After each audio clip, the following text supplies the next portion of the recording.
인류는 호기심으로 진화해왔다. 아담과 이브도 호기심의 사과를 먹었고 뉴턴은 떨어지는 사과에 대한 호기심으로 만유인력의 법칙을 발견했다. 뉴턴은 말했다. 호기심을 위대한 발견으로 바꾼 힘은 앞서 위대한 연구를 했던 거인들이 어깨를 내어줬기 때문이라고.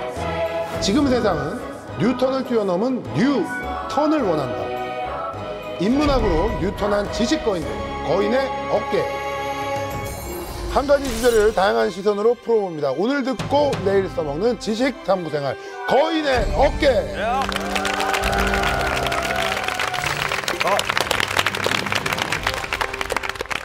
사실 지난주에 그 강남씨 나왔을 때 좀 걱정을 했거든요. 지식이 썩 그렇게 친하고 이런 것 같지는 않아 보였는데 강남씨는 주제랑 연관지어서 생각을 해봤을 때 어떤 음악이 나올 것 같아요? 지금 무슨 얘기 하는 거예요? 저는 근데 오늘 이 촬영을 하면서 거의 70% 못 알아들었어가지고.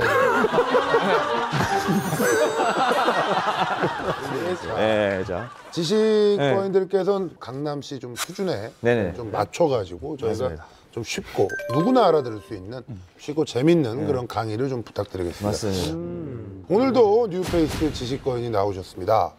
대기실에서 뵀는데 굉장히 낯이 익은 분이시라고.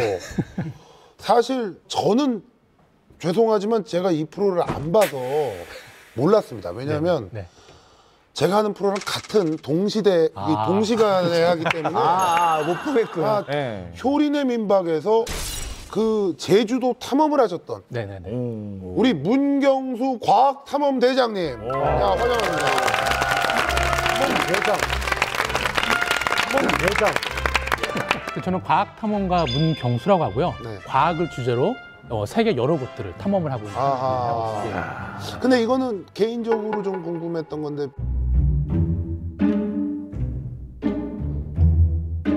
효린의 민박에는 왜 출연을 하십니까?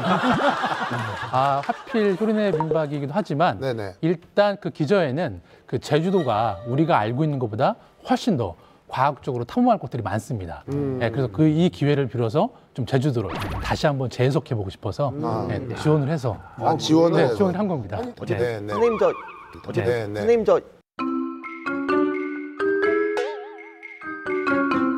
뜻인 지 얼마 안 된 거군요. 그렇죠, 뜻인 지 얼마 안 된 거군요. 그렇죠, 아직 뜨진 않았습니다. 자, 지금까지 들어보지 못한 색다른 강연이 될 것 같아서 굉장히 오늘 기대가 큽니다. 새로운 지식거인과 함께 오늘은 또 어떤 지식이 쏟아질지 거인의 어깨 오늘의 주제 공개하겠습니다. 나의 소비는 stupid 아니면 great?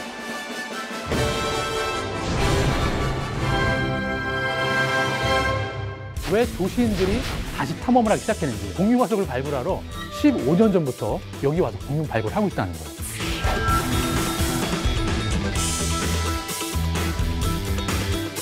아주 풍족한 소비자예요. 마구마구 찍어내지 않습니까? 예술마저도 복제 방식으로, 그게 바로 팝 아트라는 겁니다.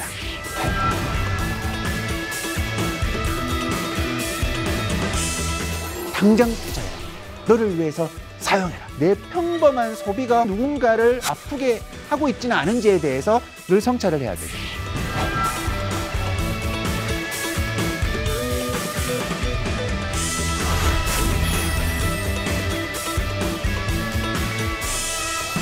근데 강남 씨가 의외로 말이죠. 굉장히 그레이트하다고, 엄청 알뜰하다. 제가 돈을 아예 거의 안 써요. 왜 안 써요? 저 먹는 거 빼고는 돈을 쓸 일이 없어요. 거의. 뭐 여행도 안 가지. 뭐 옷이나 이런 거 안 사요? 전혀 신경 안 쓰지. 제 꿈이 있어요. 이현처럼 되는 거. 부동산 왕. 제 꿈이에요, 진짜. 정말 지나갈 때마다 부러워 죽겠습니다. 농구를 한 27년 해요. 27년 지금부터. 27년 하면 그렇게 될 수도 있으니까. 지금부터. 네, 그 정도 해야 돼. 잘 해야죠. 요즘 말이죠. 근데 이 소비에 대한 이제 키워드들이 몇 개가 있어요. 예를 들면은 뭐 탕진잼, 네? 뭐 또는 뭐 스몰 럭셔리 네. 이런 게 있고요. 그리고 욜로. 다 이제 이러는데 이게 이 지식거인 분들은 이게 다 무슨 뜻인지 좀 이해를 하시나요? 탄진제. 탕진잼은 원래는 이제 마치 이제 평소에는 김생민 씨처럼 막 살다가 어느 순간인가 그래서 일주일에 한 번 또는 한 달에 한 번 정도 기분을 내면서 확 탕진을 해버리는 거죠. 그래서 그 재미로 산다. 근데 제가 그거 자료를 보니까 뭐 일상에 이렇게 불안을 느끼는 청년들이 인형 뽑기를 하면서 작은 만족을 크게 느낀다. 뭐 그렇게 설명이 되더라고요. 그래서 말이 돼? 이렇게 생각을 하고 동네 인형 뽑기 집을 한번 갔습니다. 네. 한 3,000원 정도 쓰니까 하나 걸렸어요. 네. 그때 정말 제가 2002년 월드컵 다음으로 기뻤던 거예요. 너무 기뻐서 그렇게 기뻤어요. 그래서 이 몬스터를 다 모으기 시작을 해요. 그렇게 기뻤다는 게 놀라운 게 아니라 그 오랜 기간 동안 기쁠 일이 그렇게 없었다는 게 놀라워요. 그러니까 소위 탕진잼이라는 거는 이제 뭐 정말 많은 돈을 뭐 탕진한다 이런 데서 나온 얘기가 아니라 그렇죠. 이제 늘 알뜰하게 살고 이러다가 오늘 하루 뭐 탕진을 했. 택시를 탔다거나 뭐 평소에 안 하던 일에 돈을 한번 오늘 이렇게 썼다 뭐 다 비슷한 얘기죠. 근데 아무튼 이제 뭐 이 단어의 공통점들 자체가 뭐 자신을 위해 쓴다 뭐 이런 것들이잖아요. 근데 우리 지식거인 분들께서는 본인을 위해서 어떤 좀 소비들을 하시나요? 궁금하다. 저는 이제 제가 너무 힘들고 일을 열심히 했을 때 그리고 그럴 때는 꼭 저를 위해서 한우를 먹어요. 혼자 한우요? 고깃집 가가지고 한우를 한 3인분 정도 먹어요. 말로만 듣던 혼고. 혼고. 끝판인데 끝판. 아니 집에 계신 분하고 같이 드시면 될 텐데 왜? 그럼 제가 고기를 2명 끌고 와야 되잖아요.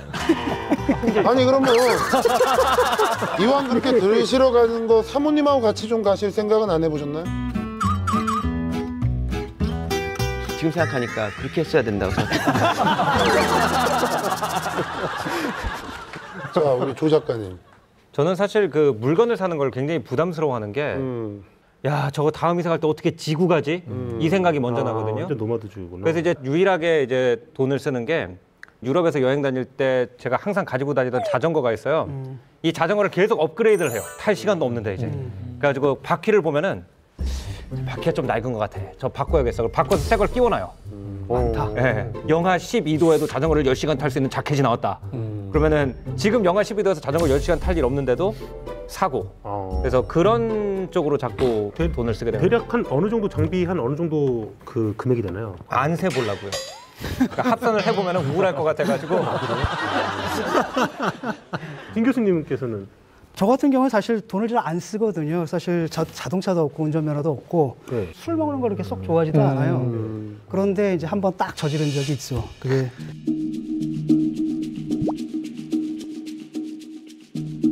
비행기를 탔어요. 비행기를 탔어요. 어우야. 초경량 비행기를. 경비행기를 사셨다고요? 비행기 샀다고요? 비행기는 얼마입니까? 그렇게 돈 벌었어요?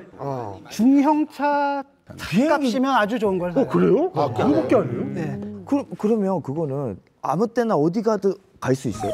허가를 받아야 되지 않나요? 그러면은 서울에서 부산까지 가본 적이 근데 있으세요? 한 번 아니요 그렇게 못 가요. 왜냐하면 한 번 쳤다 가야 돼요. 이게 이제 한 번 연료를 내면 연료 때문에. 3시간을 가는데 3시간 이론적으로는 가거든요. 이론적으로 가는데 왜냐면 위험할 수 있구나. 하늘에서 길을 잃어버리면 어쩔 그렇죠, 거야. 그렇죠. 그렇기 때문에 연료가 좀 중요해요.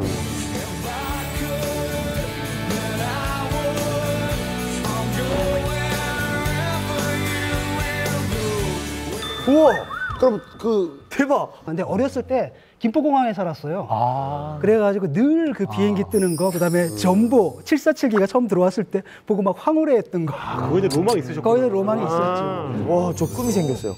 자 우리 강남 어디다 써요 돈? 저요. 안 쓴다고? 돈은 아예 안 쓰는데 이제 쓰려고요. 비행기 살려고 나중에. 꿈이. 아니 비행기 운전할 수 있다는 게 얼마나 멋있는 거예요. 내 거 사지 그냥 팔고 그러는데 왜 파시려고요? 로망을 위해서는데. 나 다른 거 살라고. 좀 싸게. 자 버는 돈은 정해져 있는데 이 돈을 어떻게 쓰면 좋을까? 네. 요즘 고민 많은 시청자 여러분을 위해서 준비했습니다. 첫 번째 지식거인의 빅픽처 공개해 주세요. 저게 무슨 전 오프로드 같은데. 다카르 랠리 뭐 이런 거 아닙니까? 저게? 바로 전데 제가 거의 해마다 이제 호주 사막으로 탐험을 가는데 호주예요? 네. 아웃백. 네, 아웃백의 붉은 사막을 네. 배경으로 집. 네, 지프차입니다. 집차요? 네. 아니 근데 마치 앞차에서 풍경은 찍어준. 그 네네. 아프리카 어디 사막에서 하는 그 그러니까. 랠리 경기 같은 그렇죠. 다카르 랠리의 한 장면 같은 그런 느낌이에요. 근데 저게 일상의 풍경이니까. 그게 일상인가요? 와. 지식거인 문경수 과학탐험대장님, 당신의 어깨를 빌려주세요.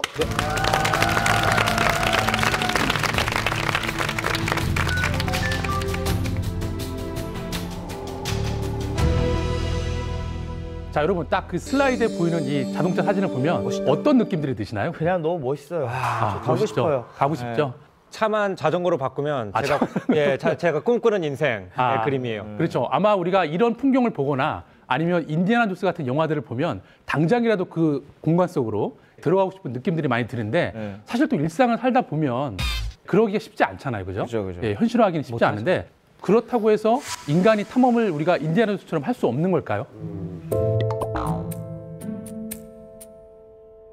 사실 탐험은 우리가 어찌 보면 소수의 전유물인 것 같지만 늘 우리는 탐험을 해왔고 지금도 여전히 탐험을 하고 있습니다. 단 시대에 따라서 탐험의 목적과 대상이 바뀐 것뿐입니다. 그러면 왜 인류는 탐험을 할까요? 잠깐 그 인류 탐험의 역사를 한번 돌아볼 건데요. 최초의 인류는 여러분 다 아시는 것처럼 아프리카에서 시작됐습니다. 자, 그래서 아프리카를 떠나서 좀 더 나은 서식지 그리고 좀 더 나은 환경을 찾아서 탐험을 떠났고요. 그리고 중세에는 이렇게 콜럼버스 같은 사람들이 신대륙을 찾아서 또다시 탐험을 떠났습니다. 자, 그러면 지금의 우리의 인류, 지금의 인류들은 어디를 탐험할까요? 자, 보시는 것처럼 이제 지구를 넘어서 우리 대기권을 넘어서 우리 태양계 내에 있는 또 다른 행성으로 탐험을 떠나고 있습니다. 탐험이라는 게 어찌 보면 인간의 발자취와 같이 해왔다도 과언이 아니라는 생각이 듭니다.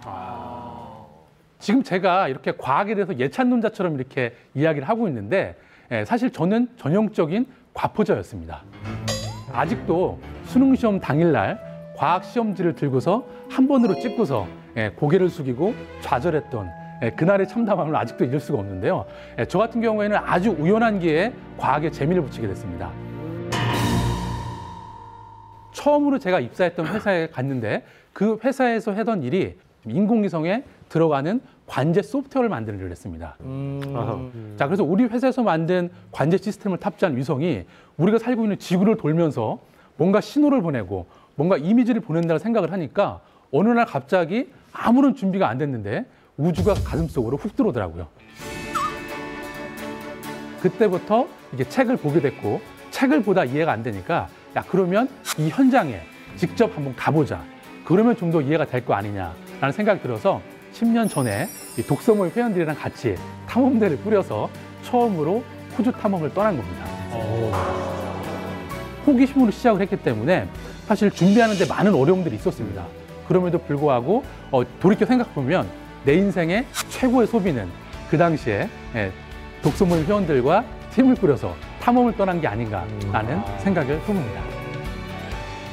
제가 무엇을 탐험하는지 간단히 소개를 드리겠습니다. 저는 주로 화성 탐험이나 그리고 공룡 탐험 그리고 오로라를 주제로 탐험을 하고 있습니다. 오로라. 꿈이에요, 오로라. 이거는 제가 나사 과학자들하고 호주를 탐험했을 때의 사진입니다.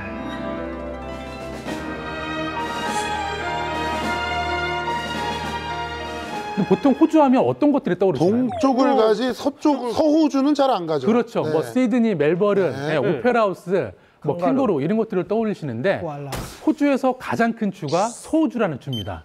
그 주가 남한의 33배 정도 되는데 그 나사 과학자들이 조사를 해보니까 지구상에서 화성과 지형 구조가 가장 유사하기 때문에 화성 탐사를 준비하는 과학자들이 이 화성과 똑같이 생긴 지형에 와서 화성에 가져갈 탐사 로봇을 가져와서 굴려본다든지. 네.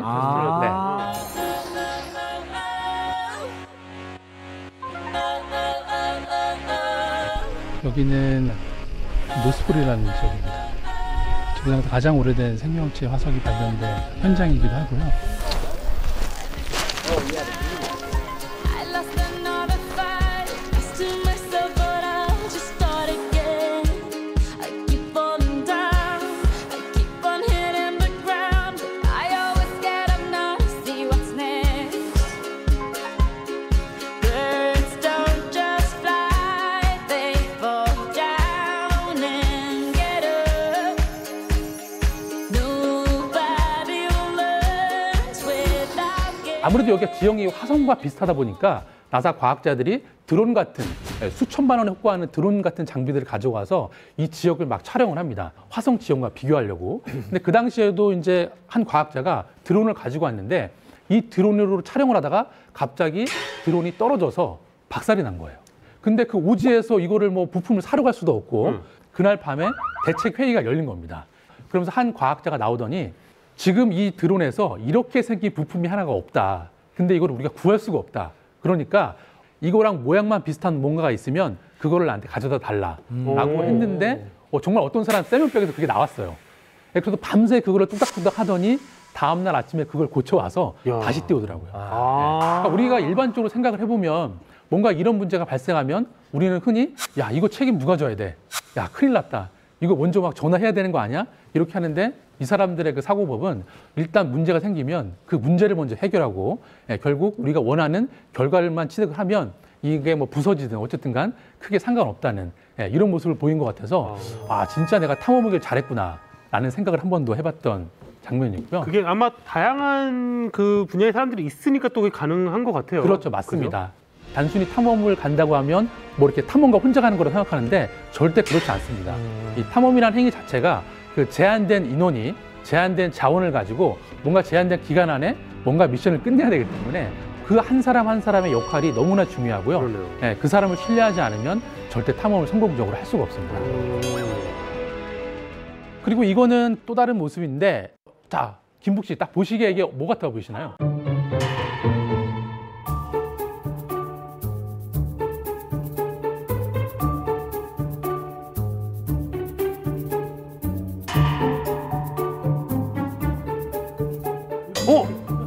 사람.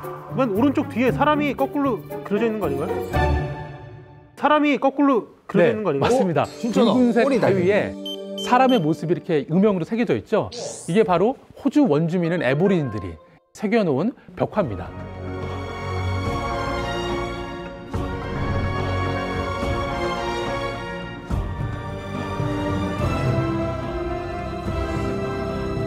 저런 정도의 돌이라면 사실 그냥 흔히 지나치기 쉬운 그런 거잖아요. 그렇죠. 사실 문양을 집중적으로 이렇게 보거나 그렇지 않으면 그러면 탐험가들은 저런 걸 할 때 어떤 마음으로 또 어떻게 이거를 접근하는지에 되게 궁금해요. 일단 그 말씀하신 것처럼 관심이 없으면 보이지 않습니다. 그러네요. 맞아요. 특히나 이런 사막 같은 경우에는 뭐 저만 간 게 아니라 많은 사람들이 사막에 대한 경험들이 있잖아요. 맞아요. 근데 우리가 흔히 사막에 가면 그 광활한 지평선에 간혹가에 선인장 하나 있고 간혹가에 뭐 이렇게 암성 하나 있는데 여기에서 도대체 뭘 발견할 수 있겠습니까? 그렇기 때문에 가기 전에 그 지역에 대한 공부가 필수적입니다. 아는 만큼 보인다는 말이 똑같은 것 같습니다. 왜냐면 사실 저도 말씀하셨으니까 저걸 딱 발견을 했지. 그렇죠. 안 그랬으면 그냥 그냥 지나칠 수밖에 없는 거죠. 그렇죠. 뭐 비가 와서 뭐 암석이 깎였나 이렇게 생각할 수 있는데 알고 보면 또 보이는 거죠. 자, 그래도 이거는 제가 그 공룡 탐험을 하러 몽골에 있는 고비 사막에 갔었을 때 일인데요. 그 고비 사막에 가면 전 세계에서 가장 많은 공룡 화석이 발굴이 되고 있습니다. 그 3명의 공룡학자가 고개를 숙이고 뭔가를 발굴하고 있는데 이 뼈의 정체가 뭐냐면 여러분 둘리에 나오는 둘리 엄마 공룡 기억하십니까?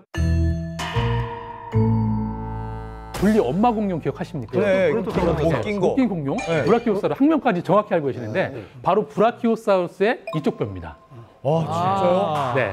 그리고 저 뼈를 저희가 한 해에 다 발견을 못하고 다음 해까지 가서 다 발견을 했더니 진짜 몸 길이가 16m나 되는 브라키오사우루스의 화석이 다 발굴이 된 겁니다.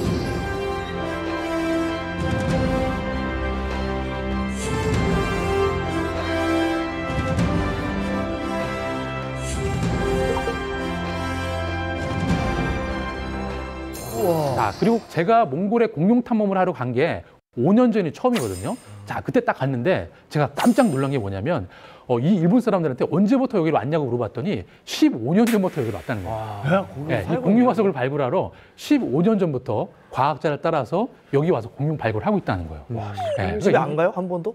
가죠. 그러니까 매해 여름마다 왔다가 간다는 거예요. 왔다 갔다. 그렇죠. 여기서 15년 동안 살았다는 얘기니까. 네, 15년 동안 살 수 없겠죠. 네, 그런 걸 보면서 야, 이게 어찌 보면 탐험이고 되게 어려운 행위이고 되게 특별한 사람들만 하고 있는 것 같지만 이렇게 일반인들도 자기의 호기심을 찾아서 이렇게 아주 오래전부터 이런 행위를 하고 있다는 걸 보니까 그 소비라는 게 이게 정말 다양하구나. 나라에 따라서 민족에 따라서 그런 걸 다시 한번 느낄 수가 있었습니다.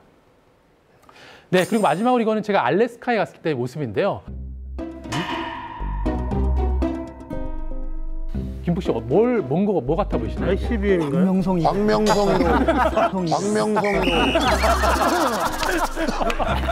네, 아주 민감한 시기긴 한데 비슷합니다. 자, 이것은 로켓인데요. 바로 오로라를 관측하는 로켓입니다. 이 로켓을 오로라 내부로 발사를 합니다. 그래서 이 로켓이 떨어질 때 그 로켓에 들어있는 센서들이 오로라 내부를 관측을 하는 겁니다. 여기 어떤 성분들이 있고 그리고 기온이 어떤지. 그러면 그게 어딘가 떨어지겠죠. 그러면 과학자들이 이 블랙박스를 회사로 가는 겁니다.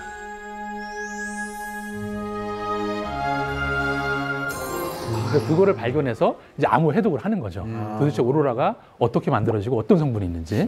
아직도 오로라가 왜 생겼는지 모르는 거예요? 아니, 오로라 생긴 거는 다 알고 있습니다. 왜 생겼는지 알아요? 네, 다 알고 있습니다. 왜? 나 몰랐다. 오로라는 간단합니다. 그 오로라는 태양에서 흑점이라는 게 폭발할 텐데 그럴 때 입자들이 막 지구를 향해서 날아옵니다. 근데 지구에는 자기장이 있잖아요. 그렇기 때문에 그 자기장에 그 입자들이 이끌려서 지구 대기에 존재하는 산소나 질소 같은 입자들이랑 부딪혀서 이런 색깔을 내는 겁니다. 흑점이라는 게 폭발할 텐데 지구에는 자기장이 있잖아요. 산소나 질소 같은 입자들이랑 부딪혀서. 이거 방송에서 자막으로 볼게요. 좀 더 쉽게 설명을 해드리겠습니다.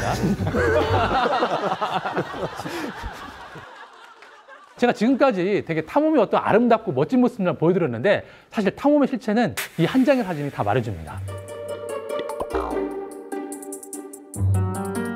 탐험은 정말로 지저분하고 힘들고 때로는 위험합니다. 절대 이 사진이 공사 현장이 아닙니다. 네, 공룡 화석을 발굴하는 일상적인 풍경입니다. 거의 뭐 80%는 늘 삽질과 곡괭이질의 연속이라고 보시면 됩니다. 자, 근데 사람들한테 야, 탐험 가면 이런 것도 있지만 이렇게 힘든 것도 많아 라고 했음에도 불구하고 나도 좀 데려가면 안 되냐 라는 사람들의 그런 모습들이 많이 보이기 시작했습니다. 자, 그래서 지난해 10년 동안 같이 여러 군데를 제가 사람들을 데리고 갔는데 이 사람들의 소비 패턴을 보니까 몇 가지 그 형태들이 분석이 되더라고요. 자, 첫 번째로 그 지적 호기심인 것 같은데요. 과거에는 탐험이라는 게 혼자 갈 수 없으니까 취향이 비슷한 사람들끼리 같이 모여서 그런 지적 호기심을 해결하는 행위로 소비를 하는 거죠. 그래서 일단은 탐험을 가기 전에 같이 뭐 공부도 하고 그리고 탐험도 떠나고 이런 식의 어떤 패턴들이 하나 보였고요. 그리고 또 하나는 경험의 확장인데요. 과거에는 이렇게 뭔가 이렇게 하고 싶은 것들이 있으면 그냥 단순히 뭐 책으로 보거나 어떤 간접 경험으로 끝났는데 이제는 기술이 발달하고 네트워킹이 확장되다 보니까 이제는 내가 저 안으로 들어가고 싶은 거죠. 지구가 아니라 우주까지 내가 가서 한번 경험을 해보고 싶다는 그런 욕구들이 발생하는 것 같습니다. 지금 여기 화면에 무중력 체험, 그 다음에 성층권 여행, 그 다음에 화성 편도 여행, 그리고 개기 일식이라고 적용하는데 이게 그냥 딱 보면 나사 과학자들의 훈련 프로그램 코스 같지만 전부 상업화된 프로그램입니다. 이게 일반인들의 경험, 호기심의 영역이 여기까지 왔다는 거죠. 아니, 화성을 편도로 끊으면 네. 안 돌아요. 지구로 어떻게 와요? 네, 이거 같은 경우에는 그 아주 재미난 이슈가 있었는데 그 네덜란드에 있는 마스1이라는 비영리 단체가 자기네가 이제 화성에 가는 어떤 그 탐사 자금을 마련하기 위해서 전 세계를 대상으로 화성 편도 여행객을 모집 공고를 했습니다. 네. 그랬더니 전 세계에서 수만 명이 지원을 한 겁니다. 편도 여행이라고 얘기했음에도 불구하고. 어찌 보면 실행 불가능할 수도 있는데 사람들의 욕망의 어떤 욕구의 수준이 저기까지 가 있는 게 아닌가라는 좀 생각이 들고요.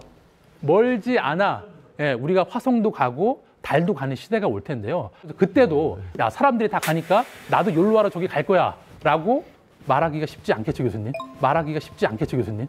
돈 안 갈 거예요. 돈 안 갈 거예요. 꼭 저처럼 또 뭐 은하수를 보고 뭐 공룡을 탐험하러 가고 인디아나 조처럼 어딜 가야만 꼭 그게 나를 찾는 건 아닌 것 같습니다. 소비를 하기 전에 이게 나한테 어떤 가치가 있고 그리고 내 인생을 살아가는 데 있어서 어떠한 새로운 모색을 하는데 도움이 될 건지 꼼꼼히 따져보고 소비를 한다면 이거말로 진정한 욜로 소비가 아닐까라는 생각을 해봅니다. 감사합니다.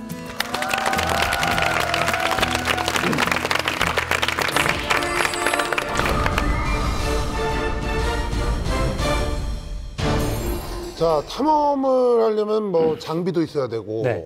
해외 나가려면 이제 돈이 많이 듭니다. 네, 그 그렇죠. 비용은 다 어떻게 감당을 하셨나요? 1년에 요 한 번에 탐험을 가는 게 1년 전체를 놓고 봤을 때 힐링의 어떤 대상이었습니다. 이것만 바라보고 이제 사는 거죠.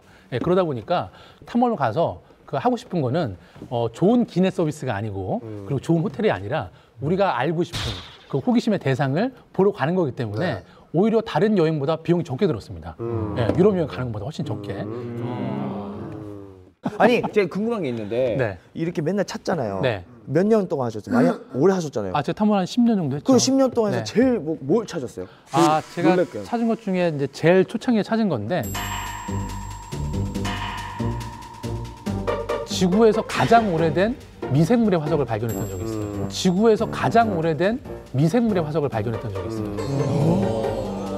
그 화석이 그냥 단순히 미생물이 아니라 35억 년 전에 처음으로 산소를 만든 미생물이에요. 저희가 좀 볼 수 있을까요? 네, 그래서 제가 있어요? 그걸 하나 가져왔어요. 오 대박! 오 대박! 네. 우와! 네. 우와! 하나 가져왔습니다. 진짜예요? 네. 어느 거? 이거예요? 네, 이 부분이 그 미생물들이 막 매트를 이루어서 군락을 이루어서 살았던 것들이 진짜? 화석화된 거예요. 미생물이 쌓이고 쌓여가지고 그렇죠, 그렇죠. 이렇게 되는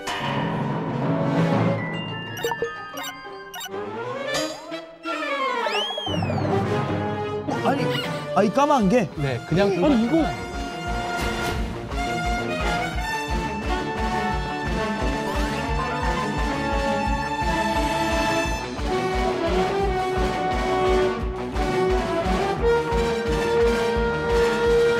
까만 게 네, 그냥 들어갔지만 그 연필로 이렇게 그리신 거 아니에요? 아마 조각을 하려도 그렇게 안 될 겁니다. 이게 미생물이라고? 진짜요? 대박! 35억 년이면 흙만 해도 대단한 가치가 있겠네요. 그렇죠.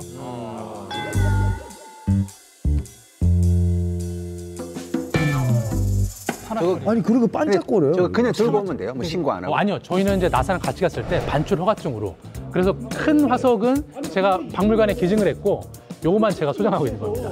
아니 근데 그 우리가 캠핑 갔을 때 김치 국물을 흘린 제국이랑 너무 비슷해가지고 먹고 나와가지고 그다음에 말랐을 때 35억 년 전에 살았던 미생물 박테리아예요. 야, 이거를 근데 이거를 유심히 이걸 살펴봐야겠다라고 생각을 어떻게 하냐는 거죠. 이게 엄청나게 이게 많은데. 자, 공룡 화석이 잘 발견될 만한 지역들을 미리 위성으로 다 찾아내죠. 그 지형이, 그러니까 일단은 지형이 딱딱하면 발굴을 못해요. 그러니까 부드러운 흙이 있고, 그리고 연대 측정을 해서 여기에 공룡이 살았던 시대랑 비슷한 시기의 암석층이 있으면 일단 거기로 가서 미리 이제 전문가들이 가서 야, 여기 뭐 좀 나오겠다 싶으면 본진이 거기 가는 거고, 거기부터는 이제 흩어져서 눈과의 싸움이죠. 우리 다른 선생님들이 보셨을 때 우리 문경수 탐험대장님의 지금 소비 어떻습니까? 저는 두 가지가 인상적인데요. 네. 하나는 이렇게 소유보다는 체험, 열정을 가지고 체험을 했다는 거. 네. 그게 이제 아까 말한 욜로라든지 이런 거에서도 정말 중요한 그런 요소가 아닐까 생각해요. 조그마한 거 그걸 찾기 위해서 그 많은 시간을 투자했다는 거가 첫 번째로 놀라운 것이고요. 네. 두 번째는 지금 말씀하신 것처럼 그런 어떤 그 기호나 이런 게 비슷한 분들하고 함께 작업을 했다는 것도 되게 중요한 가치인 것 같아요. 그럼 공감대가 넓어지는 거 아니겠어요? 그렇죠. 그러니까 그게 어쩌면 우리가 소통하고 이런 부하고 관련돼서 정말 바람직한 욜로의 좋은 그런 예가 아닐까 그렇게 생각이 됩니다. 인류 전체의 어떤 지적 유산을 발전시키는 거잖아요. 그러니까 어떻게 보면 더 미래적인 어떤 인류를 풍족하게 하는 가치이기 때문에 저런 거는 사실상 뭐 개인의 소비 뭐 이런 식으로 미안해할 생각조차도 아니라고 생각을 하고, 다만 이제 저런 분위기가 이제 일상적으로 흐르다 보면 약간 그 여행을 가더라도 체험에 대한 강박을 가진 사람들이 있어요. 뭐 현지인과 더불어 함께 뭐 패키지 여행가만 무시하고 막 뭐 유럽의 오래된 성당 같은 거 보고 있으면 막 그걸 봐서 뭐 하냐 그러고 막 어디 저 오지를 탐방해야지 막 그런 것들만 좀 경계한다면 아주 의미 있는 거라고 생각합니다. 네, 알겠습니다. 나를 위한 소비, 진짜 욜로가 뭔지 좀 생각을 해봤습니다.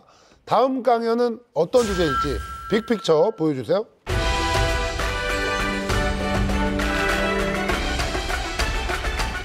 Shop therefore I am. 나는 쇼핑한다, 고로 존재한다. 많은 분들이 뭐 들어봄직한 그런 말이에요. 공감들 많이 하죠. 네, 공감들 많이 하실 것 같아요. 이게 사진으로 강연 내용이 좀 예상이 돼요, 강남 씨? 이게 그거 아니에요? 뜻이 나는 쇼핑하러 태어났다 이런 느낌? 비슷해요. 비슷하죠. 그런 느낌이죠. 돈이 많다는 건가?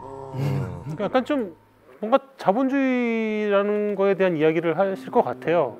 자, 이번 강연은 내가 사는 물건에 담긴 의미를 인문학적 시선에서 풀어주신다고 합니다. 지식거인 진중권 교수님, 당신의 어깨를 빌려주세요.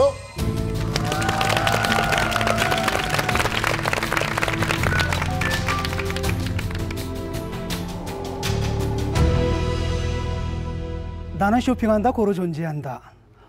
이것은 이제 바바라 크루거의 작품입니다. 원래 이 문구를 쇼핑백에다가 적었어요. 그 쇼핑백 자체가 예술 작품입니다.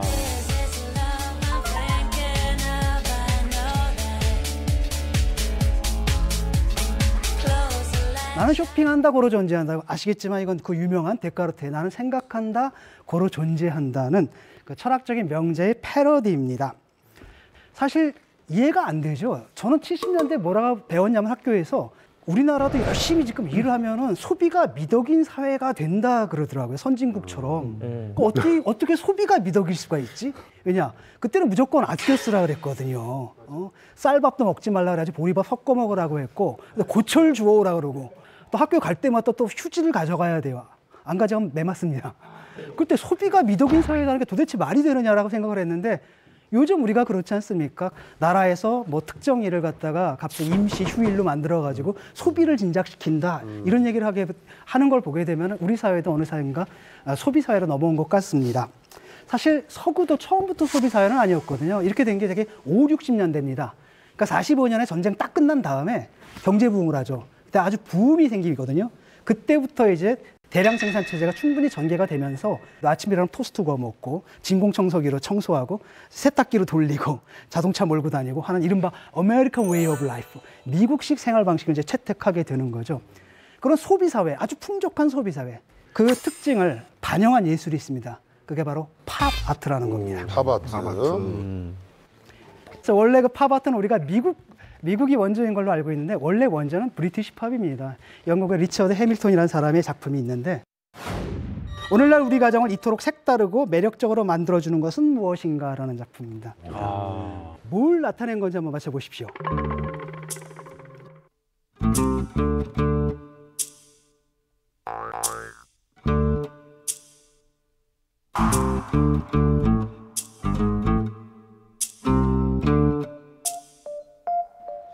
대량 생산 산물이겠죠. 여기 텔레비전도 있고요, 축음기도 있고요, 캔도 있고, 자동차 광고도 있고.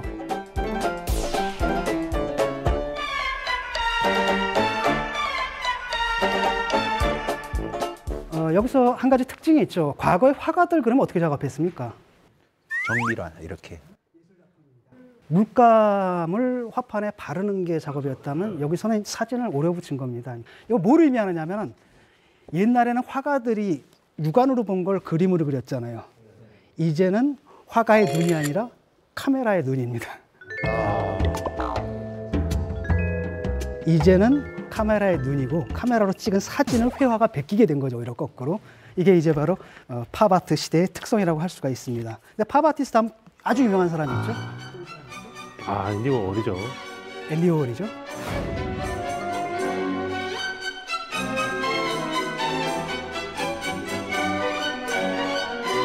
옛날의 그림은 사람이 하나 딱 그림 원작 하나잖아요. 그런데 사실상 자본주의 생산은 원작 생산이 아니고 다 복제 생산이에요. 여러분들이 입고 있는 옷 있잖아요. 다 원작 아닌데 일회물이 아니라 그 똑같은 옷을 누군가 지금 입고 다니는 그렇죠. 거예요. 기성품이죠. 바깥에. 예. 가끔가다 만나지기도 하죠. 아주. 그런데 유일하게 아직까지도 옛날처럼 수공업 작업을 하는 사람들이 있어요. 그게 예술가들이거든요. 앤디 워홀이 그런 사람들 되게 재수없게 생각했어요. 그래가지고 예술마저도 광고 전단 찍는 방식으로 복제 방식으로 만들어버린 사람이 앤디 워홀이라고 할 수가 있죠.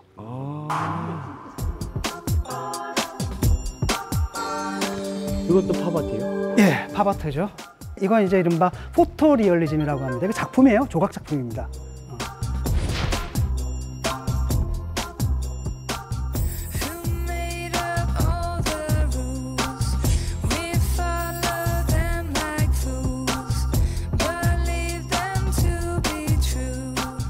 흔히 보는 장면이죠. 슈퍼마켓 같은 데서 듀안 헨슨이라는 사람의 작업이고 언뜻 보면 실물처럼 착각할 수가 있겠죠.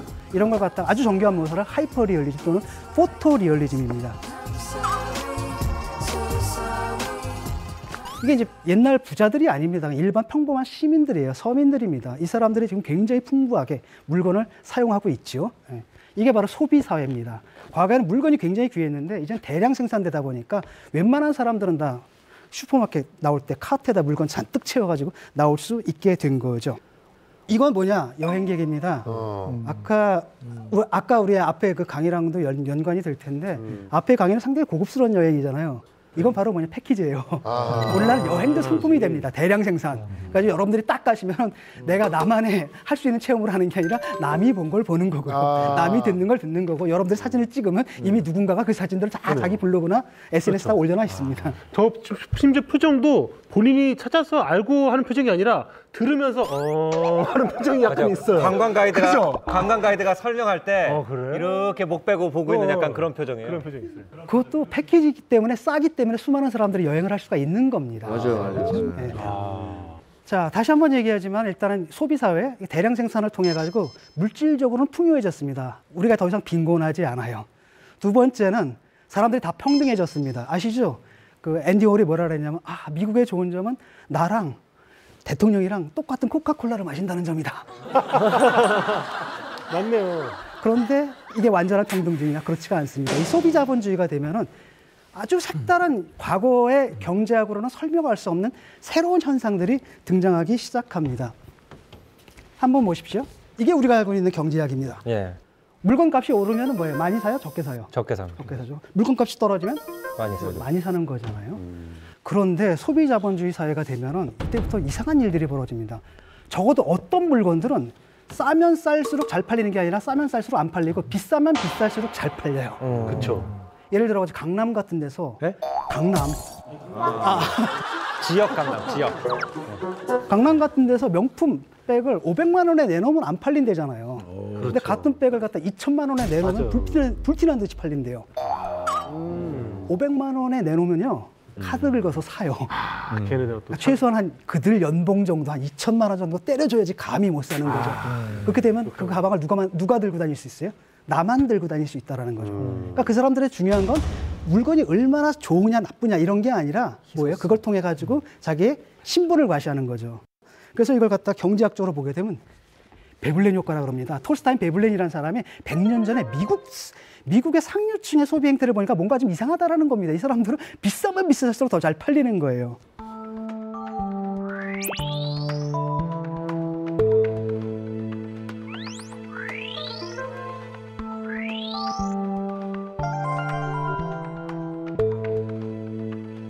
여기 넘어가면서부터 갑자기 정비례하죠. 이게 뭐냐면은 보통 사람들이 사기 힘든 정도의 값입니다. 이걸 베블렌 효과라고 합니다. 자, 그럼 이 사람들은 상품을 사용 가치로 소비하는 게 아니에요. 이 사람들을 소비하는 건 이 상품과 저 상품의 차이를 소비하는 겁니다. 일종의 기호로서 소비를 하는 거죠. 이게 근데 상류층만의 일이냐? 또 그렇지가 않습니다. 그렇죠. 교수님 기호가 뭐예요? 기호. 그러니까 간단하게 하면 기호는 자기가 아닌 다른 것을 가리키는 뭔가예요. 예를 들어 나이키다 그러면 나이키는 신발이잖아요. 네. 신발이지만 동시에 내가 어떤 그룹에 속해라는 걸 보여주잖아요. 그러니까 그런 게 이제 기호인데 이렇게 생각해 보세요. 저 사람들은 왜 그 비싼 백을 갖다가 2천만 원씩 주고 살까? 남들하고 다른 나를 표시하는 거잖아요. 가진 사람들이 저렇게 아주 누구도 살 수 없는 비싼 값에 명품으로 자기 자신을 포장할 때 못 가진 사람들 어떻게 합니까? 따라가려면 짝퉁. 짝퉁을 해가지고 그 기호를 이제 지워버리려고 하는 거죠. 그러네요. 어쨌든 거기서 자기를 갖다 구별 지으려는 사람들과 그 구별을 다시 지우려는 사람들의 숨바꼭질이 이제 벌어지는 겁니다. 그리고 또 다른 한편으로 이게 이제 상류층들만 그러느냐? 또 그렇지는 않습니다. 보통 이제 그 중류층 정도인데 그 비싼 걸로 자신을 남들과 차별할 만큼 돈이 있진 않아요. 하지만 뭔가 이렇게 문화적인 코드 같은 거 있죠. 아, 나는 좀 취향이 있는 사람이야. 이런 사람들도 어떤 이런 행태를 보이는데 어떤 행태냐면 이런 겁니다. 보통 물건값이 싸지죠. 네. 그럼 더 많이 사야 되잖아요. 그런데 재밌게도 물건값을 딱 내리면은 팔리는 상품의 총량이 늘어나질 않아요.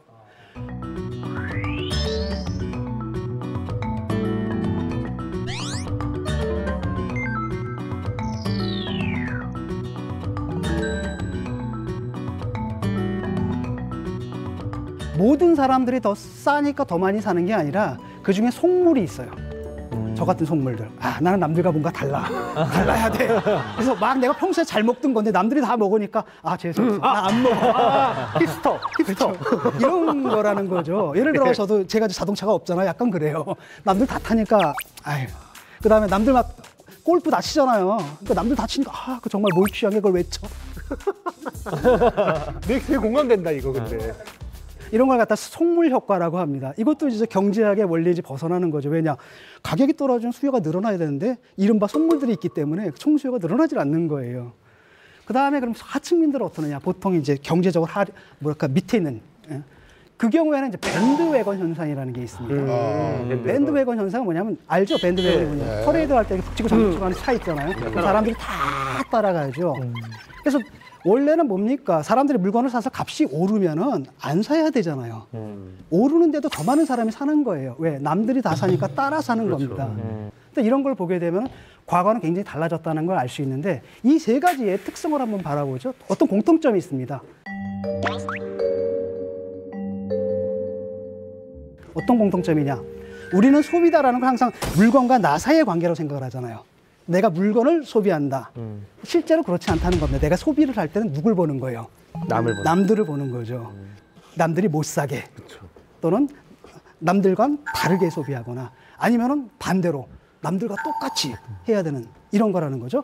그래서 사실상 오늘날 자본주의는 상품을 생산하는 게 아니라 기호를 생산하는 거예요. 사람들도 상품보다는 기호를 소비한다라는 겁니다. 그래서 이런 자본주의를 뭐라 그러냐면 세미어 캐피탈리즘 그래가지고 기호 자본주의라고 합니다. 기업들도 기호를 생산하고 소비자들도 기호를 소비하는 거죠.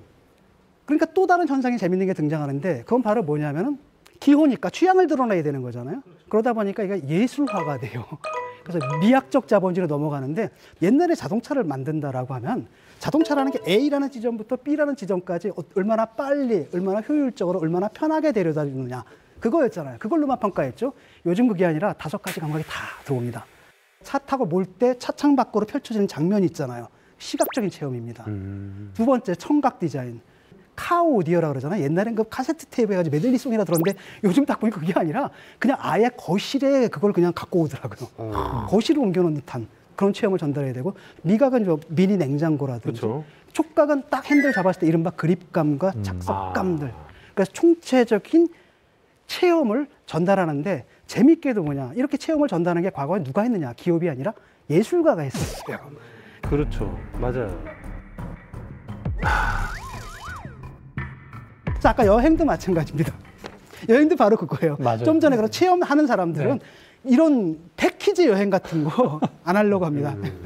안 하고 자기만의 고유한 체험을 전달하는 거잖아요. 맞습니다. 지금도 보면 그 체험을 전달한다는 게 과거에는 예술가들이 했던 겁니다. 자, 다시 한번 돌아보죠. I shop, therefore I am. 나는 쇼핑한다, 보러 존재한다. 사실 어떻게 보면 우리가 사실 헛개비를 소비하고 있는 거거든요. 기호를 소비하고 있고 작품을 소비하고 있는데 어느 정도까지는 저는 제가 만족을 하거든요. 그렇게 나 자신을 연출하고 남들과 다른 취향을 좀 과시도 좀 하고 그다음에 거기서 내가 스스로 쾌락을 느끼고 그러면 괜찮은 소비인데 문제는 뭐냐면은 자기가 살면서 공허감을 쇼핑으로 때우는 분들이 있어요. 저도 압니다. 그 홈쇼핑하는 거 보면은 저도 거의 99% 넘어갈 뻔할 때가 많아요. 계속 보면 넘어가는 거 안 살 수가 없는 거잖아요. 그거는. 이러는데 많은 경우에 사람들이 어떤 공허감들, 채워지지 않는 공허감들을 쇼핑하면서 쇼핑을 통해 가지고 채우려고 한다라는 거죠. 그 경우에 내 안에 있는 것을 바깥에 물건으로 뽑아내서 계속 쌓아놓고 이 스펙타클을 만들어내는 건데 그 스펙타클이 늘어나면 늘어날수록 자기 내부는 더 공허해진다라는 겁니다. 그러니까 오로지 돈에만, 그러니까 돈을 쓴다라는 데에만 구속돼 가지고 마구마구 외화를 할 때 자기 자신을 바깥으로 끄집어내고 그렇게 쌓여가는 물건을 보면서 만족감을 느낄 때는 I shop therefore I am이 아니라 뭐가 되냐면 the more I shop, the less I am. 내가 더 많이 쇼핑할수록 나는 더 적게 존재한다라는 거죠. 사실 이게 바바라 크루거가 I shop therefore I am이라는 말로 소비 자본주의를 비꼬면서 우리에게 하고 싶었던 말이 아닐까 생각합니다. 감사합니다.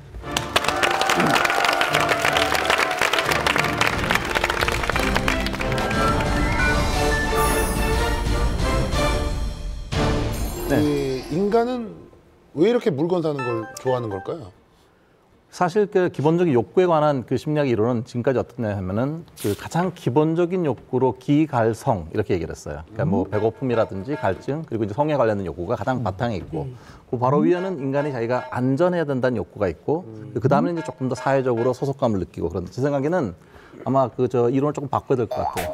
기갈성 다음에 네 번째가 물건에 대한 욕구가 아닐까. 뭔가를 소유하고 이런 것들 자체가 주는 쾌락이라고 하는 것이 상당한데 어떤 경우가 있냐면 홈쇼핑 같은 거를 한 다음에 장바구니에 넣어두는 거예요. 1단계는. 일단 장바구니에 넣어뒀다는 것 자체만으로도 뭔가 욕구가 이렇게 충족됐다는 느낌이 들고 그다음에 2단계는 뭐냐 하면 그러니까 뭐 통장 입금을 하겠다고 해놓고 그렇고 입금을 안 하는 거예요. 저 약간 그런 거 네. 있어요. 왜냐면 근데 그때까지는 장바구니에 들어가 있죠. 그다음에 아직 입금만 안 하면 아직까지 돈은 안 나가는 거잖아요. 그렇죠. 그때까지는 뭔가 이걸 가졌다는 느낌이 드는데 뭔가 이렇게 부족한 거라든지 뭔가 스트레스를 느꼈을 때 그걸 해소하려고 하는 욕구가 제 생각에는 하나가 있는 것 같고요. 이게 자기 주머니 사정이 넉넉치 않으면 어떤 스타일까지 나오냐 하면은 명품을 담은 그 저 가방 같은 거 있잖아요. 일종의 그 종이백. 맞아, 그걸 돈으로 팔더라고요. 네, 또 돈으로도 그걸 팔아요. 서구 소비 사회가 한국에 들어왔다 이렇게 얘기를 하잖아요. 근데 서구에서도 사실은 소비가 미덕이 된 게 그렇게 오래된 일은 아닙니다. 2차 대전 때 전쟁이라는 상황이죠. 전쟁이라는 상황은 계속 물건이 부서져서 없어지는 상황이에요. 그래서 이 부서지는 물건을 빨리 보충하는 나라가 전쟁을 이기게 됩니다. 그렇기 때문에 물건이 계속 불타고 폭격을 맞아서 없어진다는 기준 하에 미국의 대량 생산 시스템이 구축이 돼요. 근데 전쟁이 딱 끝났어요. 그러면 물건은 계속 쌓이고 있는데 부시는 사람이 없는 거예요. 그럼 이거 어떻게 합니까? 이 공장을 계속 돌려야 되는데. 그래서 1950년대부터 마케팅과 광고가 어마어마한 부음 사업이 돼요. 세상에서 처음으로 인간이 필요한 물건보다 공장에 쌓여있는 물건이 많은 시대가 됩니다.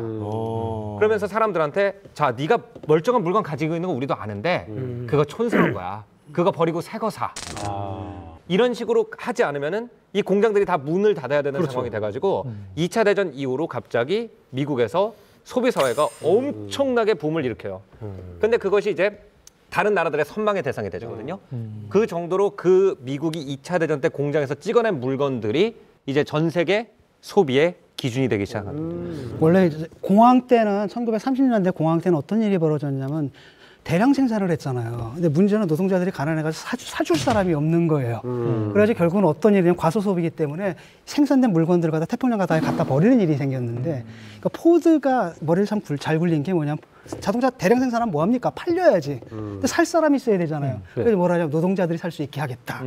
이렇게 돼가지고 이제 소비층이 쭉 내려오는 거죠. 그 다음부터 뭐가 사라졌냐면 이른바 혁명적 노동자가 사라진 거예요. 옛날에는 막 자본주의 타도 뭐 사회주의 막 이랬는데 맛을 이 사람들이 본 거구나. 다 앉아가지고 카트 몰고 아, 이게 돈이야. 이게 자본의 맛이구만. 막 이러면서 얘기하는 거. 우리나라 사람들은 그 돈을 쓰는 것도 좀 유행을 따라서 비슷하게 뭐 물건을 좀 사는 것 같아요. 다른 나라에도 이 돈을 쓰는 뭐 패턴이나 이런 게 좀 있나요? 제가 이제 프랑스에 살 때 보면은 이제 우리나라 같은 경우에는 이제 돈을 모으는 게 주 목적이고 거기서 이제 내가 이제 소소한 사치를 한다 이런 개념이면 프랑스 사람들은 굉장히 그 어떤 면에서는 살기가 편해 보이는 게 1년 동안 돈을 버는 목표가 굉장히 명확합니다. 그러니까 프랑스는 여름에 그 바캉스를 3주를 가거든요. 그러니까 그 3주에 놀고 먹기 위해서 1년 동안 일을 한다라는 개념이 완전히 사회에 잡혀 있어요. 그래가지고 딱 전 바캉스가 끝나면 그때부터 다음에 바캉스 어디 갈지 고르고 가족끼리 앉아가지고 거기 가서 어떤 액티비티 할지 예산을 짜고 그 예산만큼만 보너스를 받으면 되는 거예요. 그리고 그 돈이 이미 충분히 벌어졌다라고 하면은 프리랜서들 같은 경우에 그냥 바캉스를 앞당기지 굳이 일을 더 하지 않는 경우도 굉장히 많거든요. 그래서 그것도 어떻게 보면 굉장히 재밌는 게 사실은 미리 내가 뭘 소비할지를 정해놓지 않고 일을 하잖아요. 그러면 충분하다는 게 없거든요. 계속 벌어도 맞아요. 이 사람들은 내가 올해 바캉스 가서 쓸 돈이 이 정도다라고 딱 정해놓고 그것만 버니까 그거를 벌고 나가지고는 굉장히 여유로워져요, 사람들이. 독일도 마찬가지예요. 그 사람 자주 가는데 그냥 인생 목표가 여행 가는데. 맞아요. 우월라브라 그래요. 우월라브 가는 데 있는 것처럼 보이거든요. 한 가지는 뭐냐면 돈 굉장히 아꼈어요. 그러니까 물 같은 거 막 함부로 틀지 않고 그다음에 되게 춥게 살아요, 온도도. 문경수 대장님, 호주는 어떻습니까? 호주 같은 경우도 비슷한데요. 그 호주 사람들의 여행 패턴 중에 하나가 정년퇴직을 하면 캠핑카를 갑니다.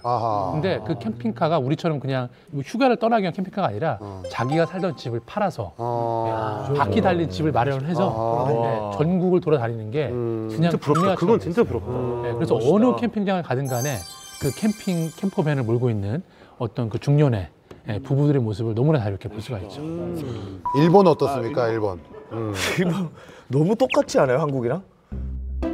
일본 되게 비슷해요. 보면 거의 그러니까 모든 이렇게 가는 흐름이 거의 비슷한 것 같아요. 저는 너무 왔다 갔다 해가지고. 근데 일본의 요즘 젊은이들이 사실은 돈을 쓰지 않아서 돈을 아주 극도로 쓰지 않아서 그게 사회 문제가 지금 되고 있거든요. 아, 그래요? 네, 일본의 젊은 그 경제 그러니까 젊은 이걸 내가 얘한테 얘기를 했지. 그 욜로랑 비슷한 거예요. 뭘 힘들게 사냐? 그냥 내가 지금 벌어가지고 내가 지금 행복하게 살면 그만이지라고 해가지고 아예 포기를 해버리는 건데 우리나라도 좀 극과 극인 것 같아요. 한편으로는 뭐냐면은 옛날처럼 열심히 일하면은 성공할 수 있다. 이런 희망이 좀 사라졌거든요. 지금 그렇게 얘기를 하잖아요. 지금 세대가 해방 이후 최초로 자기 부모보다 못 사는 세대가 될 것이다. 라고 하니까 욕망을 유예하면 언젠가 누릴 수 있다는 희망이 없으니까 그럼 지금이라도 누리자. 이렇게 가는 거고 거기에 대한 반대급부로 나오는 게 이제 김생민이처럼 stupid, great 이러는데 그것도 좀 극단인 것 같은 게 왜냐하면 저렇게 되면 자본주의 경제가 안 굴러가요. 내수가 있고. 근데 일본 같은 경우에는 이제 그 워낙 젊은 층의 인구가 적잖아요. 그래서 우리나라에 비해서 그 아르바이트 인건비가 굉장히 높다고 합니다. 그렇죠. 그러니까 이제 프리터로서 아르바이트만 하면서도 자기 누릴 걸 누릴 수가 있지. 우리나라에서는 아직까지는 좀 힘들 것 같아요. 서민 교수님, 천안은 어떻습니까? 천안은 좀 난데 이제 제가 우리나라 사람들 보면 참 안타까운 게 우리나라는 집하고 애들 교육에 진짜 너무 돈을 많이 써가지고 자기를 위해 여행 가거나 이럴 만한 여유가 없는 것 같아요. 그래서 안타깝고 여러분 천안 오세요. 천안 집값 쌉니다. 세 번째 강연 주제는 뭘지 빅픽처 보여주세요. 김생민 씨. 김생민 씨 오늘 나와야 되는 거 아니에요? 이거 거의 같이 앉아 있는 것 같아요. 아니면 출연료 줘야 될 것 같은데. 누구죠? 이거 누굴까요? 제가 합니다. 이 박사님. 자, 지식거인 오찬호 박사님. 당신의 어깨를 빌려주세요.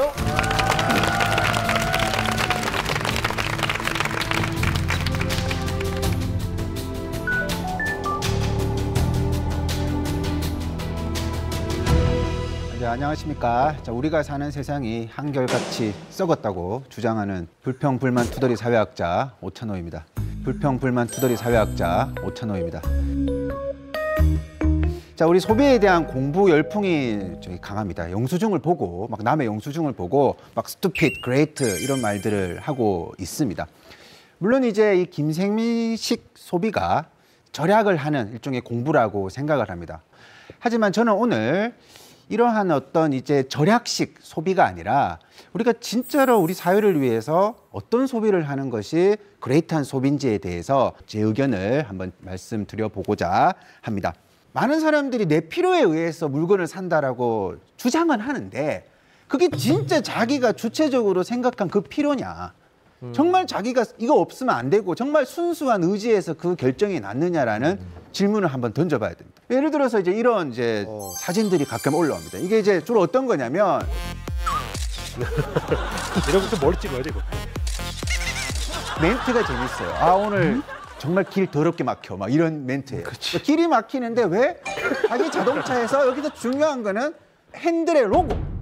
그렇죠. 핸들의 로고가 제일 밑에서부터 이제 중심을 이루어서 그리고 또 시계 보이고. 왜 그 로고를 보여주면서 뭔가 그 일상을 공유하려고 하느냐. 또 이런 것도 있죠. 뭐 오늘 카페에서 커피 한 잔 마셨어. 아메리카노 마셨어. 근데 그 왜 아메리카노 옆에 비싼 자동차 키가 놓여 있고. 왜 핸드백은 또 왜 그 테이블 위에 있느냐는 거죠. 그 사과 마크가 또 이거 올라와 있어요. 맞아. 그래서 이 사용 가치를 가지고 소비를 하는 게 아니라 이 소비를 통해서 자신을 끊임없이 증명해야 되는 어떤 그런 강박 속에 살고 있다는 건 알고 있습니다. 이게 다른 말로 해보면 내 존재를 증명하기 위해서 물건을 지르고 내 노동을 통해서 그 빚을 갚는 그런 어떤 구도로 우리가 살아갑니다. 제가 그래서 우리 오찬호 박사님 같은 분한테 혼 안 날라고 아무것도 사지 않고 아무것도 올리지 않습니다. SNS 절대 안 하고 그냥 집에서 누워 있습니다. 완전히 누워 있고 미드 정도 보는 거. 우리가 이제 이렇게 계속 뭔가 내 존재를 증명을 하게 소비를 하다 보면 힘이 들죠. 그러다 보면 이제 내가 이거 너무 조금 낭비하는 거 아니야? 자, 이런 식으로 뭔가 소비를 줄이기도 합니다. 그럴 때 현대 사회는 또 지갑을 열도록 하는 거죠. 너 지금 당장 투자해라. 너를 위해서 사용해라. 절대 지금 아까운 거 아니다. 인생은 한 번뿐이다. 바로 욜로 열풍이라고 볼 수가 있습니다. 물론 욜로는 좋은 뜻이 있겠지만 오늘 저는 이 욜로에 대해서 조금 비판적으로 접근을 해보고자 합니다. YOLO and we bout it every day, every day, every day. Like we sitting on the bench, nigga, we don't really play every day, every day. What anybody say,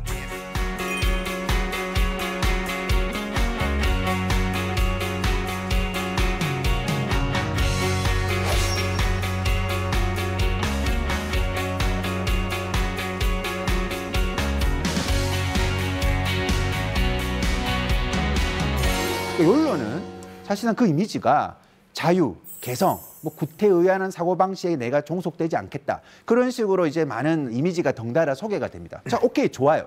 한 번 사는 인생 내 마음껏 산다는 건데 그 목록을 보면 여행, 그 다음에 어떤 옷 사기, 예를 들어가지고 맛있는 거 먹기, 너도 나도 없이 다 똑같아요.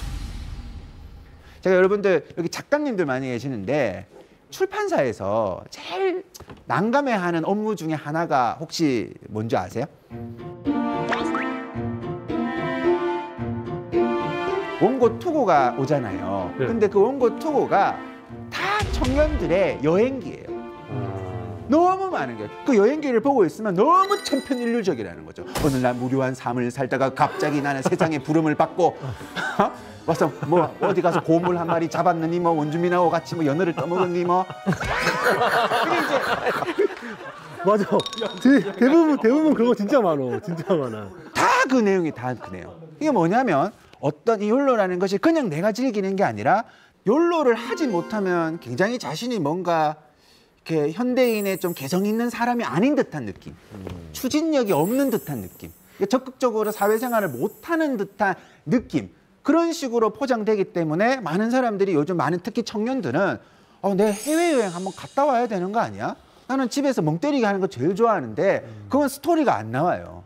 내가 집에서 무슨 고전 읽었다 이런 걸로는 자신의 개성을 표출할 수가 없는 거죠. 그렇기 때문에 어느 순간부터 뭔가 무슨 국토 대장정을 갔다 와야지만 나는 정말 개성 있는 열심히 일할 수 있는 사람이고 대단한 일을 할 수 있는 사람인 것처럼 느껴지는 거죠. 이런 식으로 우리가 세상에 강요되는 기호로부터 자유로울 수 없다라는 걸 알 수가 있죠.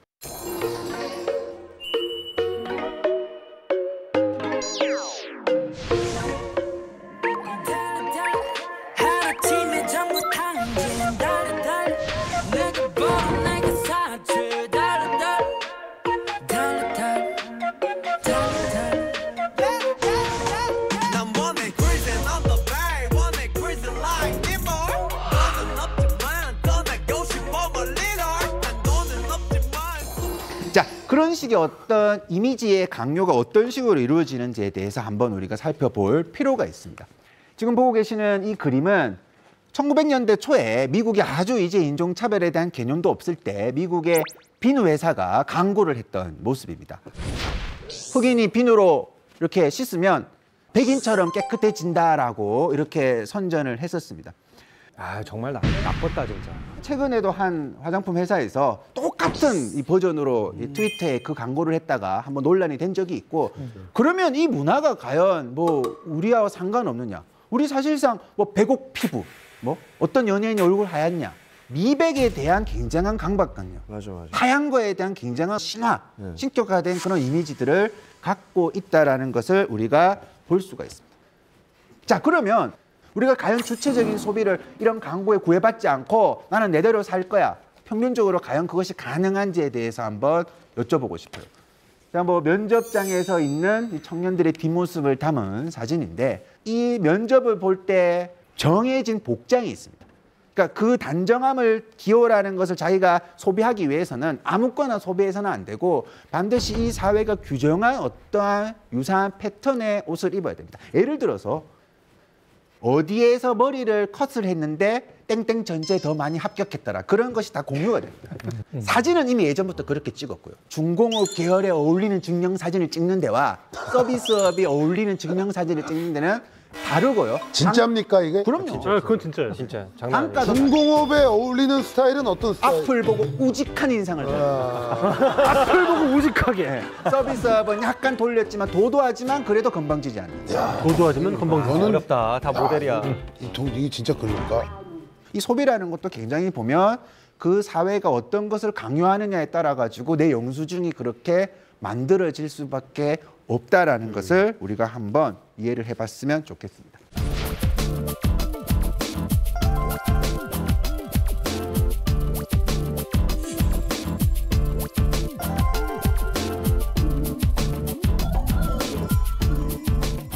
즉 우리의 소비라는 것은 사실상 내 좋아하는 거 쓰면 되겠지만 우리 사회는 너무나 총체적으로 미묘하게 얽혀져 있기 때문에 우리 사회하고 어떤 식으로 연결되어 있는지에 대해서 우리가 그런 공부가 필요합니다. 왜냐하면 우리가 무엇을 어떻게 소비를 하느냐에 따라 가지고 어떤 어린이가 불평등에서 해방될 수도 있고 혹은 반대로 계속 빈곤한 상태로 살 수가 있습니다. 또 우리가 어떤 소비를 하느냐에 따라 가지고 동물들이 학대를 당할 수도 있고 학대를 당하지 않을 수도 있죠. 즉 소비라는 것은 그냥 나만 좋아서 되는 게 아니라 우리 사회를 어떤 식으로 이롭게 하는가에 대한 질문으로 이어져야 된다고 생각합니다. 지금 보고 계시는 이 그림은 영국의 풍자 만화가라고 보통 알려져 있는데 제임스 길레이가 1791년에 쓴 서인도 제도의 야만이라는 그림입니다.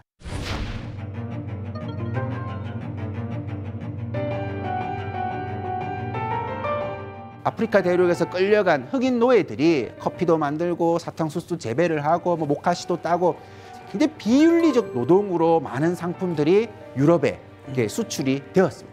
그래서 이제 영국 사람들이 내가 이 설탕 하나 먹고자 노예가 죽어가는데 그런 식의 상품은 구입할 수 없다면서 영국 가정의 한 90%가 설탕을 좀 절제하는 운동, 사실상 인류 최초의 먹거리 같은 아주 일상품을 가지고 정치 도덕적인 어떤 의미를 던지려고 하는 소비 운동이라고 평가를 받고 있습니다.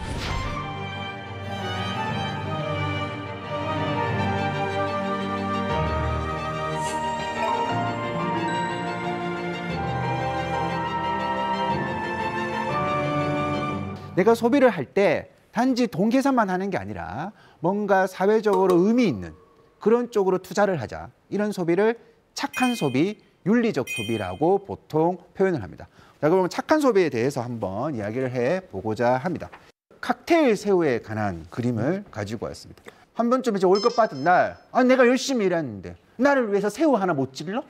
이런 생각들 많이 가지게 되죠. 자, 그런데 이 칵테일 새우를 만들어내는 모든 회사가 그런 건 아니지만 일부 다국적 기업에서는 동남아시아의 양식 어장을 만들어 놓고 그 옆에 있는 굉장히 가난한 나라의 아동들을 거의 인신매매 수준으로 데리고 와서 하루 종일 일하고 돈을 안 주는 노예처럼 부리고 있습니다. 이것이 2016년도에 AP통신이 노예로부터 온 해산물이라는 심층 기획 탐사 보도를 해서 퓰리처 상을 받습니다.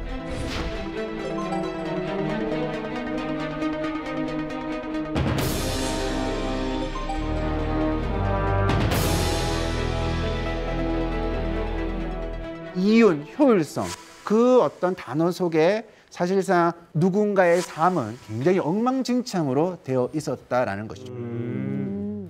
휴대폰에 관한 얘기를 또 한번 말씀드리도록 하겠습니다.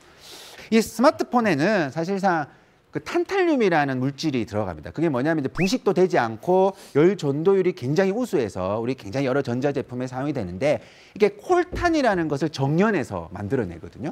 근데 그 콜탄이 콩고 민주공화국의 반군이 점령하고 있는 고릴라의 유일한 서식지 그 국립공원에 대량으로 있습니다. 이거 반군들은 그걸 팔아서 무기를 사고 그래서 계속 전쟁을 하고 있는 거죠. 이 친구들한테는 고릴라는 중요하지도 않고 평범한 사람들 그냥 농사 짓고 있는 사람들 다 끌고 와가지고 여기서 일해. 그러면서 완전히 노예 같은 삶을 살고 있는 거죠. The Grauer's gorilla, the world's largest primate, is now critically endangered. The loss is due primarily to the illegal hunting of the species for bushmeat, particularly around mining concessions that are often deep in the forests. These forests are controlled by rebel factions vying for territory and the minerals they contain. Ruthless and heavily armed, these rebels make it incredibly dangerous for both the parks and conservation staff who work there. 최근에는 이른바 공정한 콜탄을 정연한 그런 기업에 이런 스마트폰 교육에 우선권을 주겠다라는 이제 그런 협의를 한 나라들이 조금씩 이제 등장하고 있고 애플도 비교적 최근에 이런 어떤 윤리적 조약에 스스로가 서명을 하게 된 그런 경우가 있었습니다. 자, 우리는 이런 어떤 내용들을 가지고 소비가 과연 어떠해야 되는가에 대해 가지고 조금 우리가 한번 질문을 던져보고 싶습니다. 내가 아끼면 잘 됐지 그게 뭐가 문제야? 내가 내 돈 주고 샀다는데 그게 뭐가 잘못이야? 라는 식으로만 소비를 이해를 하는데 내 평범한 소비가 혹시 누군가를 아프게 하고 있지는 않은지에 대해서 늘 성찰을 해야 되고 또 사실상 제일 중요한 거는요. 내가 평범하게 소비를 해도 그 소비가 윤리적일 수 있도록 국가가 제대로 된 상품의 유통과 교역에 감독을 할 수 있는 그런 건전한 사회, 건전한 국가를 만들기 위해서 우리가 일상적으로 노력을 해야 되는 거죠. 많은 사람들이 이런 얘기를 하면 뭐가 그렇게 복잡하게 사느냐.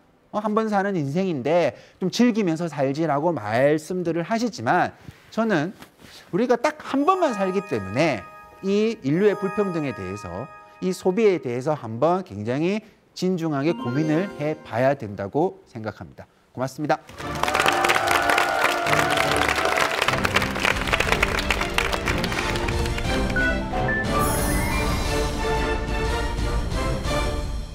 자, 오찬호 박사님 강연 잘 들었습니다. 이런 거죠. 쉽게 얘기하면 좀 더 우리가 소비를 할 때 좀 더 잘 들여다보고 꼼꼼히 잘 따져보고 이것이 도대체 착한 소비인지 나쁜 소비인지 제대로 좀 알고 소비를 하자. 요즘 보면은 이제 저 영수증이라는 저 프로그램이 되게 열풍이에요. 보고 있으면은 많은 사람들이 저거에 되게 공감하고 있고 소비라는 단어가 갑자기 되게 큰 화두가 됐거든요. 지식거인 여러분들께서는 왜 이렇게 됐다고 생각하십니까? 저 가운데는 돈보다 더 중요한 게 뭐냐면 집이 있어요. 그러니까 김생민 씨가 저렇게 아껴가지고 이뤄낸 게 뭐냐? 서울 강남에 아파트를 가지고 있다. 네. 거거든요. 아파트 갖고 있어요? 네. 되게 좋은 그것이 사실은 지금 욜로라든지 이런 것들이 왜 나왔나를 생각을 해보면은 아파트를 어차피 가지지 못할 세대들이 우리는 이렇게 모아도 어차피 아파트 못 사 그러고 그 돈을 쓰면서 욜로를 하는 거거든요, 사실은. 그런데 저분 같은 경우에는 그렇게 안 했더니 아파트를 샀더라. 그러니까 사람들이 잠깐만 그렇게 이게 욜로가 맞는 거야? 라고 한번 생각할 수 있는 어떤 일침 같은 게 되지 않았나. 문제는 뭐냐면 모든 사람이 김생민 씨처럼 살면 대한민국 무너져요, 경제가. 그렇죠. 저 궁금한 게 있습니다. 사람마다 이렇게 버는 돈 그리고 쓰는 돈이 이렇게 비교가 되잖아요. 사람마다 다르잖아요. 그러면 어떻게 돈을 쓰면 잘한다 이렇게 되는 거예요? 되게 근데 좀 약간 의견이 좀 다를 것 같아요. 근데 저는 좋은 소비란 게 이런 거라고 생각해요. 그러니까 내가 가지고 있는 물건이 손상이 되거나 망가져도 별 신경을 안 쓸 정도의 돈만 물리적인 물건에 쓰는 거. 그러니까 예를 들어서 이게 무슨 뜻이냐면 제가 이제 프랑스에 가잖아요. 그럼 상당히 잘 사는 나라거든요. 근데 차가 다 경차입니다. 맞아요, 그렇죠. 근데 차가 다 경차인 이유가 뭔지 그 사람들이 차를 어떻게 쓰는지 보면 알 수가 있어요. 범퍼는 진짜 범프를 하기 위한 거예요. 막 부딪혀도 막. 그러니까 그 주차를 할 때 우리는 남의 차 안 달라고 막 이렇게 주차해야 되는데 그 사람들은 그냥 둥둥둥둥둥 이러고 들어가고요. 뭐 무슨 길거리에 재밌는 구경거리가 생겼는데 안 보인다. 그러면 그냥 차 지붕에 올라갑니다.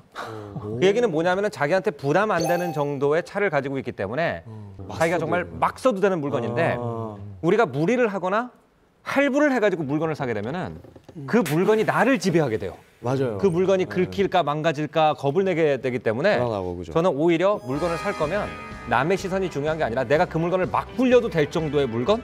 그 정도 물건을 사는 것이 좋은 소비라고 생각이 됩니다. 건강한 사람이 누군가라고 하는 명제에 대해서 심리학에서는 그렇게 얘기를 하거든요. 자기 욕구를 잘 충족하는 사람. 그렇다면 내가 뭔가를 사고 싶거나 내가 하고 싶은 걸 할 수 있는 것, 그거 자체가 되게 중요한 부분이라고 생각하거든요. 동시에 이제 조건이 붙어요. 나의 욕구를 잘 충족시키되 다른 사람의 욕구를 제한하거나 민폐를 끼치지 않는다. 정말 사람과 더불어 살아가는 측면에서 내가 어떤 기여를 하느냐, 그것이 만약 소비와 관련된다면 저는 그런 착한 소비라면 저는 좋은 거라고 생각합니다. 제가 마지막으로 좀 드리고 싶은 말씀은 예전부터 우리가 뭐 늘 들어온 말이 있습니다. 형편에 맞게 욜로를 하시던 알뜰저거를 하시던 내가 욜로를 할 수 있는 정도에서 마음껏 탕진을 하시던 뭘 하시면 비행기를 사시고 아무도 뭐라고 그럴 일 없고 그 가정에도 평화가 있습니다.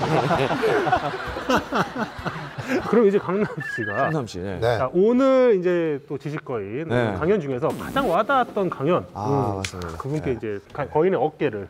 저번 주에 제가 말씀드렸는데 거의 저번 주에는 30% 정도 이해를 했다고 했잖아요. 근데 이번 주는 되게 뭔가 되게 쉽게 알아들었어요. 거의 33% 정도. 성장을 한 거예요. 네, 올라왔습니다. 했어요. 이번에 많이 알아들었어요. 그래가지고 제가 뽑은 오늘의 지식거인은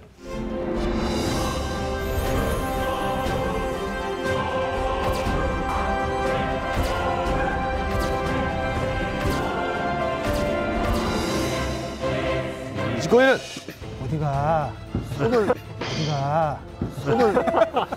손을 이렇게 어딜 가? 잠깐만요. 와, 그런 얘기 하시면 저 어떡해요, 그러면. 이거 욕심을 내시네요. 되게 친하게 방송했었는데 갑자기 그 얘기를 한마디도 안 하다가 갑자기 마지막에 그 얘기를 했거든요. 인간관계가 굉장히 중요하죠. 선생님 변했다. 냉정하게. 강남이 뽑은 오늘의 지식거인은 바로 어디가? 손을 이렇게 어딜 가? 잠깐만요. 와, 그런 얘기 하시면 저 어떡해요, 그러면. 이거 욕심을 내시네요. 되게 친하게 방송했었는데 갑자기 그 얘기를 한마디도 안 하다가 갑자기 마지막에 그 얘기를 했거든요. 인간관계가 굉장히 중요하죠. 선생님 변했다. 냉정하게. 강남이 뽑은 오늘의 지식거인은 바로 당연하죠.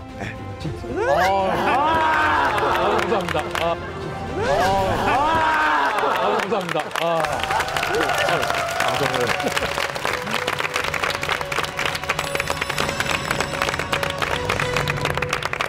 어렵게 생각했던 인문학을 아주 쉽고 재밌게 풀어봤습니다. 오늘 듣고 내일 써먹는 지식탐구생활 거인의 어깨. 다음 주엔 더 잘 써먹을 수 있는 내용으로 찾아오겠습니다. 감사합니다. 감사합니다. 비주류란 없다. 마이너의 힘. 고우 같은 경우는 평소에 작품 하나밖에 못 팔았잖아요. 그의 직업은 비디오 가게 점원이었어요. 비주류들. 마이너라고 B급 취향의. 그런데 21세기를 들어와서 전혀 다른 의미로 쓰이기 시작합니다. 바로 오늘날의 주류가 된 것이죠. 비주류의 소재를 다뤘는데 주류가 됐단 말이에요. 어떻게 이런 일이 가능할까? B급 문화로 시작을 했죠. 삶 자체죠. 삶이 B급이다. 삶이 B급이라는 게 아니라 의미 이런 것보다도 특히 재미가 더 중요하고 하면 된다. 이런 표현 많이 쓰잖아요. 하면 되디? 되면 한다.